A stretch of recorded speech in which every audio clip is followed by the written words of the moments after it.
Olá, o Justiça em Questão de hoje fala sobre a situação de crianças e adolescentes abrigados que sonham em encontrar uma família. O TJMG apoia uma campanha que incentiva a adoção tardia. O Judiciário na tela de cinema. Um filme exibido no Espaço Cultural do Fórum Lafayette retrata a história de um juiz criminal que, por segurança, se vê preso dentro do próprio gabinete. E também vamos conversar com um magistrado para entender como é a rotina e quais são os desafios dessa profissão. Travestis e transexuais encontram na Justiça a possibilidade de alterar o nome em registros civis. O JQ traz também decisões judiciais de destaque no Estado, conta a história das comarcas mineiras e explica termos jurídicos para você entender melhor seus direitos e deveres. Fique com a gente, nossa edição começa agora.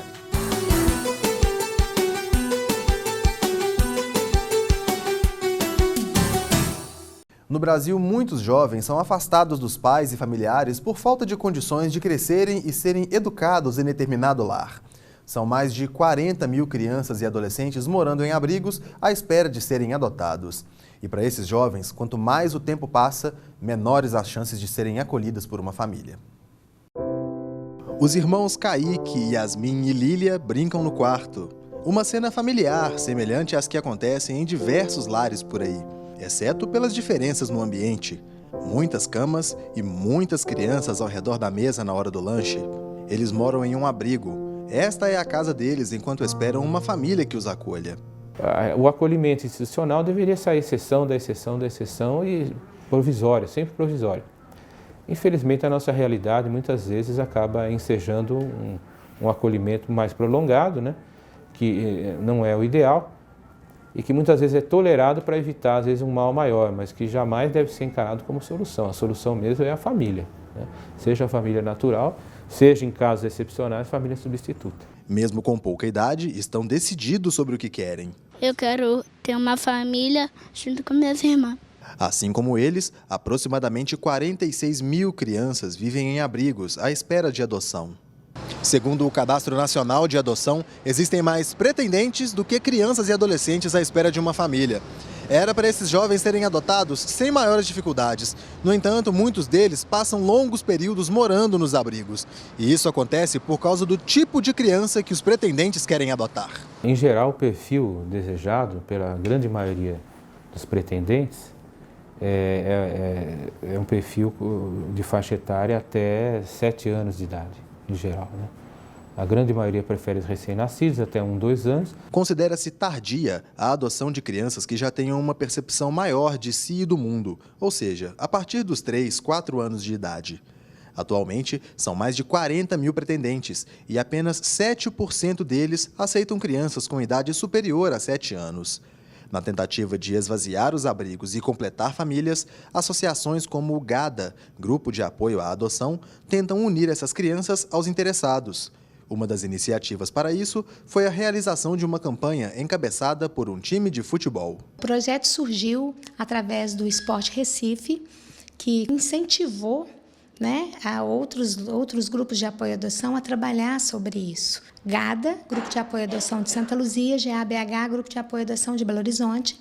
Procuramos o Cruzeiro Esporte Clube e com essa parceria, surgiu o lançamento do projeto e apoio da Vara da Infância de Belo Horizonte e Santa Luzia e das promotorias também de Belo Horizonte e Santa Luzia. A seleção das crianças foi feita pela Vara Civil da Infância e da Juventude. Por causa que eu nunca teve uma casa que pai e minha mãe. Minha mãe e meu pai eram tudo separado, eles brigavam toda hora. A adoção tardia, ela exige um investimento maior, né? Investimento, eu digo, emocional, de tempo, né? da parte dos adotantes e um preparo também. E também um apoio, né?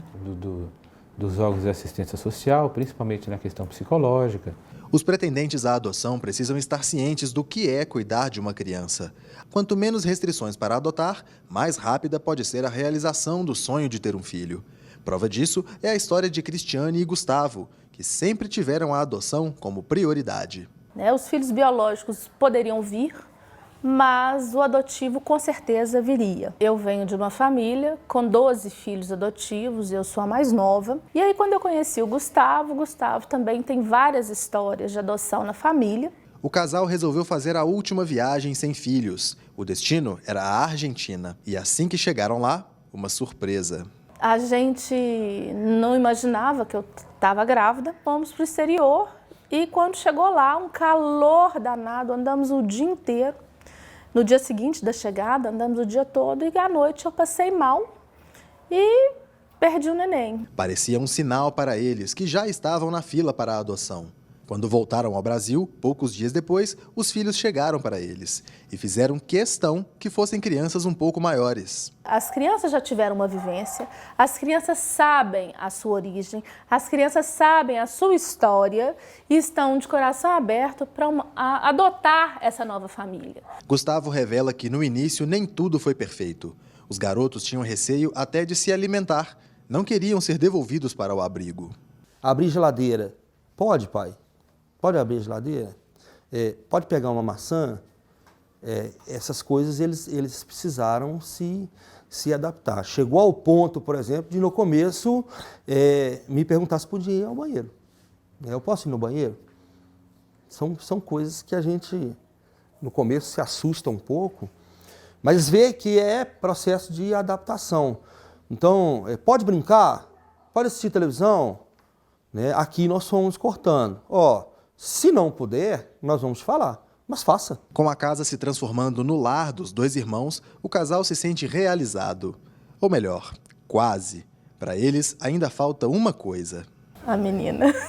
Eu tenho 2 meninos, agora eu quero uma menina, né? Nós vamos entrar de novo na fila aí, já entregamos a documentação. É essa sensação de ser a alegria de uma família que essas crianças e adolescentes tanto querem. E estão próximos de conquistar isso. Eles sabem que família pode ser sinônimo de coisas sem as quais ninguém vive. Família significa união, amor, carinho. Ter uma família é diferente porque a gente almoça junto, a gente diverte, a gente sabe o que é ter uma mãe, porque a gente pode contar com ela os momentos bons e ruins, a gente pode desabafar, coisa que, assim, eu não consigo falar pra qualquer pessoa assim, o que eu sinto. No quadro ABC do Judiciário, vamos explicar o que é a fiança e quando ela é aplicada.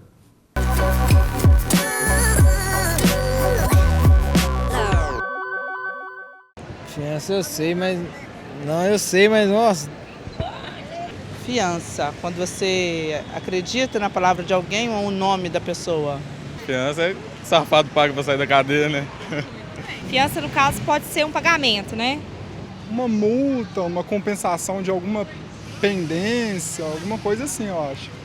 Segundo o Código de Processo Penal, a fiança serve para eventual pagamento de multa, de despesas processuais e de indenização no caso de condenação judicial definitiva. Após pagar a fiança, a pessoa acusada criminalmente passa a responder ao processo em liberdade, mas deve cumprir algumas obrigações. Uma delas é o comparecimento perante a autoridade sempre que houver intimação para atos do inquérito ou do processo. Além disso, não poderá mudar de residência sem prévia autorização ou se ausentar por mais de 8 dias de sua residência sem informar o lugar onde pode ser encontrada. No próximo bloco, inspirado em fatos reais, o filme Foro Íntimo coloca em exibição 24 horas da vida de um juiz ameaçado de morte. Voltamos em instantes.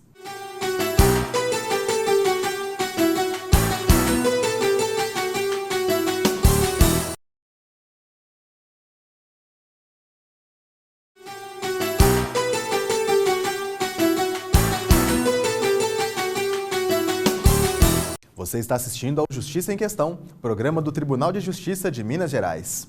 O Fórum Lafayette, em Belo Horizonte, transformou durante uma tarde um de seus auditórios em sala de cinema. Em cartaz, um suspense sobre a vida de um juiz criminal. O Fórum Lafayette, mais uma vez, abriu suas portas para um evento cultural. Já de algumas gestões para cá, o tribunal, institucionalmente, já tem se preocupado com isso. E nessa gestão também nós entendemos que isso é um mecanismo também de aproximação da sociedade do nosso trabalho. Viabilizar e incentivar exposições culturais, aproximação da população dos artistas plásticos, autorizar filmagens, né? Se o objetivo era trazer mais pessoas, funcionou. Muita gente ficou curiosa com o filme gravado dentro do Fórum da capital mineira. O salão do primeiro tribunal do júri, destinado ao julgamento de crimes contra a vida, se tornou palco para a exibição de uma obra de ficção, mas que tem muito da vida real. 5 anos atrás, o cineasta Ricardo Meredith viu uma reportagem sobre a quantidade de juízes que viviam sob ameaça de morte. Surgia ali a ideia para um roteiro. Isso era grande ironia, era grande inversão dos valores, né? Tinha uma coisa ali que era o quê? Um juiz que a princípio está ali para julgar, né? E às vezes condenar e prender, né? Alguém se encontrava preso, de certa forma. A história é inspirada nos relatos que Ricardo ouviu de vários magistrados. Na trama, o protagonista, Dr. Teixeira, é ameaçado de morte por traficantes e estelionatários e tem de esconder a família na Argentina. Sob vigilância constante de agentes federais, o juiz fica mais de um mês vivendo no local de trabalho. É no fórum que ele come, dorme e toma banho e, aos poucos, se vê refém da insegurança e da paranoia de perseguição. Eu defino ele como um drama psicológico, mas com uma forte carga de suspense. Na verdade, o filme carrega uma tensão e que ele é crescente, ele vai crescendo o filme todo. E é isso que, na verdade, carrega a narrativa da história. Na opinião do juiz diretor do foro, o filme retrata a atuação na magistratura de uma forma como raramente se vê. Talvez desmistifique um pouco a questão da atuação do magistrado, de algo muito frio, muito distante da realidade, e traga uma imagem para a população do que é a realidade, a parte do dia a dia do juiz, que é algo de muita responsabilidade, muito trabalho e às vezes de muita dificuldade, de enfrentamento de situações difíceis, críticas, ameaças, e como que o magistrado, como ser humano que é, obviamente, lida com esse tipo de situação, né? A obra foi rodada durante os 15 dias do Recesso Forense de 2015. Ganhou o prêmio de melhor longa internacional de ficção na 25ª edição do Indie Fest Film Awards e agora está circulando por diversos festivais. A estreia em circuito comercial está prevista para 2018. Bom dia, Excelência.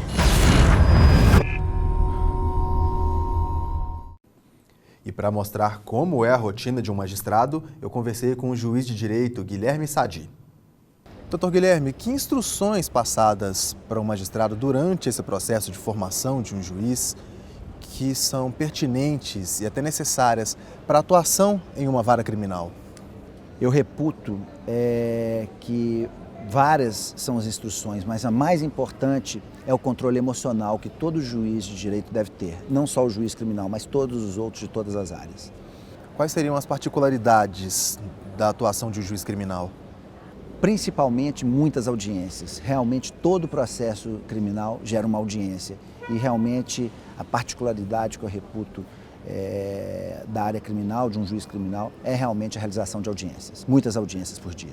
Quais foram os maiores desafios que o senhor já enfrentou até aqui? Você recorda de algum? Tem um caso que é de um rapaz que outro dia veio aqui ao terceira vara criminal e estava com mandado de prisão e ele então virou-se para mim e falou: doutor, eu fui condenado pelo senhor em 2 processos e estou com mandado de prisão, eu vim aqui me entregar. Hoje eu sou pastor evangélico, mudei completamente a minha vida e graças aos conselhos que o senhor me deu naquela oportunidade em que nós estivemos juntos na audiência, em que eu fui interrogado pelo senhor, eu mudei de vida e queria agradecer ao senhor. Estou aqui para me entregar e estou eu e minha mãe aqui querendo realmente cumprir minha pena. A mídia muitas vezes cria estereótipos sobre a atuação do juiz criminal. Seria possível talvez criar um perfil sobre esse profissional? Ou isso seria uma coisa talvez arriscada de se fazer? Eu acho que, na minha acepção, não seria possível traçar um perfil, não só de um juiz criminal, mas de nenhum juiz. Cada um tem uma característica. No meu caso, eu posso responder por mim, eu sou uma pessoa mais extrovertida, uma pessoa mais acessível e recebo todos no meu gabinete sem qualquer tipo de problema.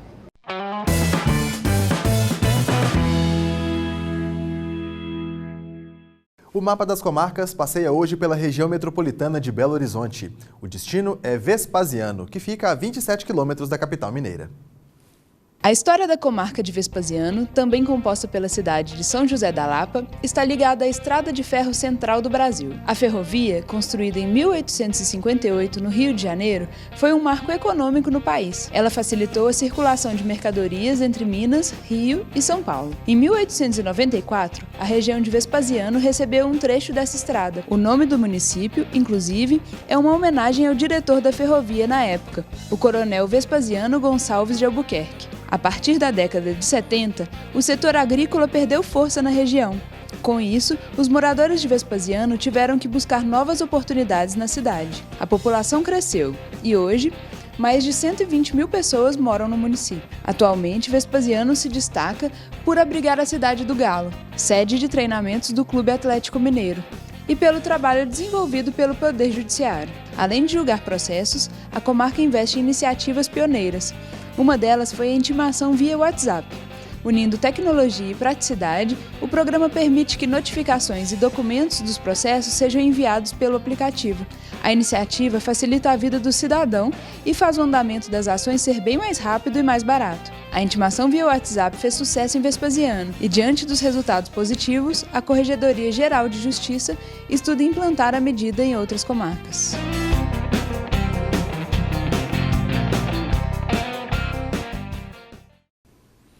E voltamos daqui a pouco para falar sobre o mutirão de retificação de nome de travestis e transexuais. Fique conosco, Justiça em Questão volta já.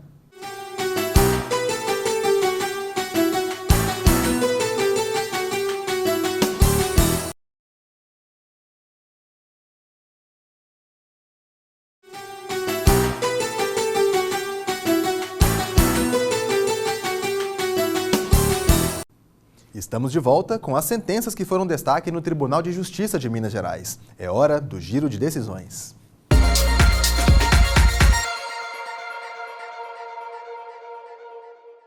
Um homem de Coronel Murta, no norte de Minas, foi condenado a pagar R$30 mil pelos danos morais e R$ 113,80 pelos danos materiais por ter atirado 2 vezes em uma pessoa que o ameaçou com uma faca. No recurso contra a decisão, o agressor sustentou legítima defesa.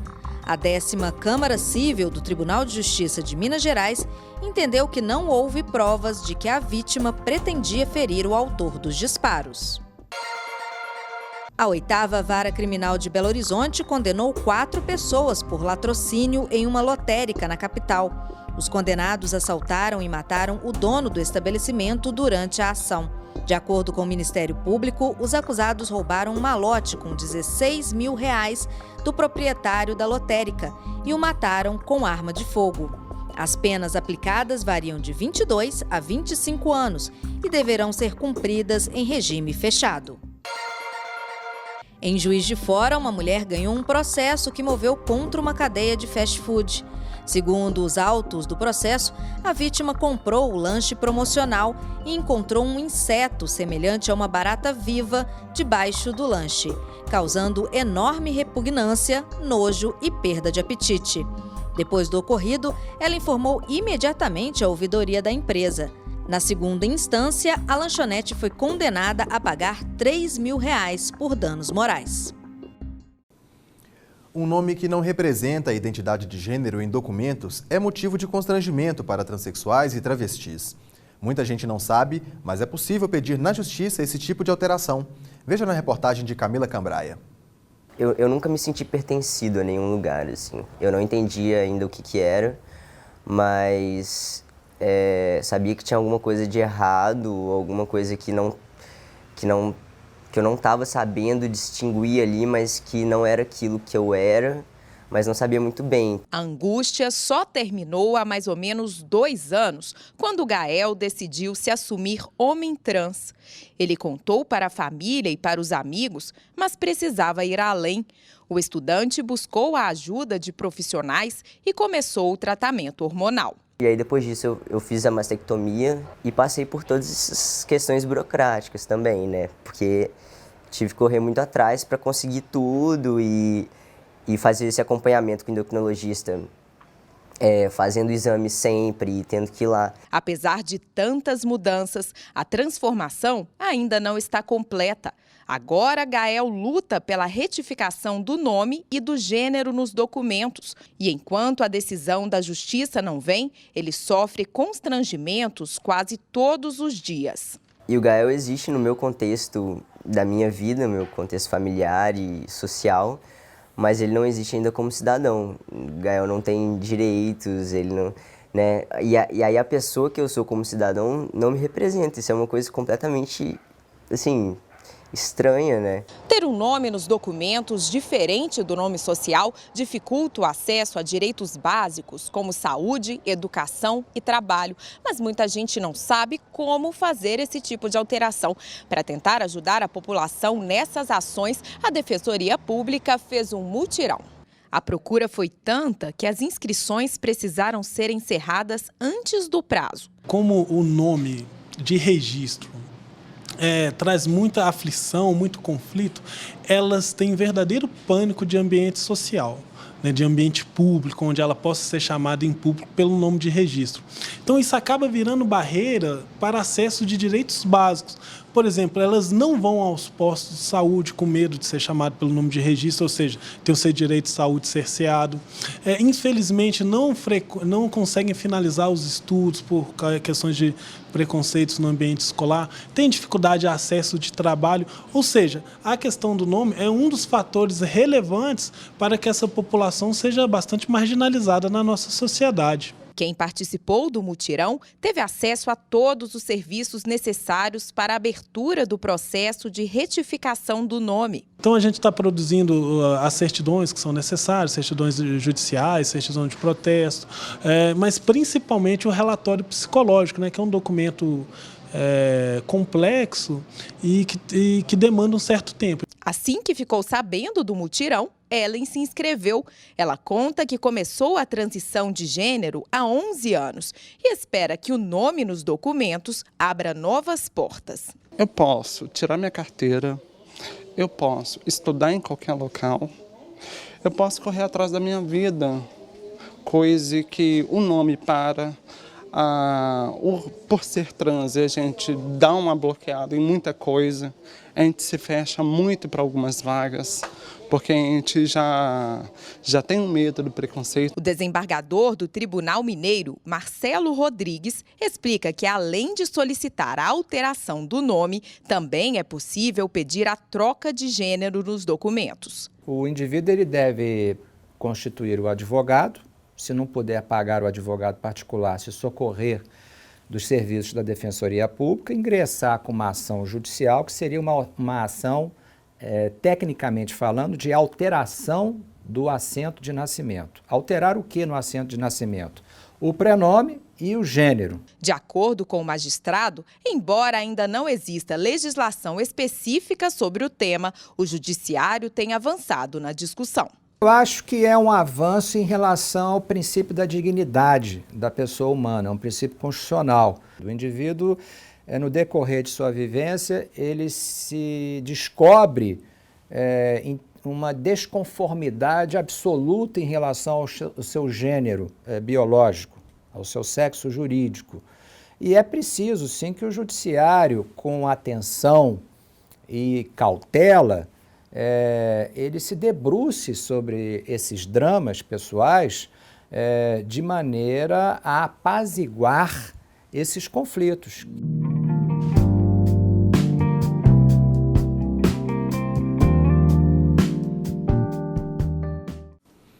O Justiça em Questão também está na internet. O conteúdo desta e de outras edições pode ser acessado no portal do Tribunal de Justiça. Clique na área Comunicação e depois em Justiça em Questão. Ou veja pelo canal no YouTube. Comente, proponha temas, participe do nosso programa. Envie um e-mail para justiçaemquestão@tjmg.jus.br. Um grande abraço e até a próxima edição.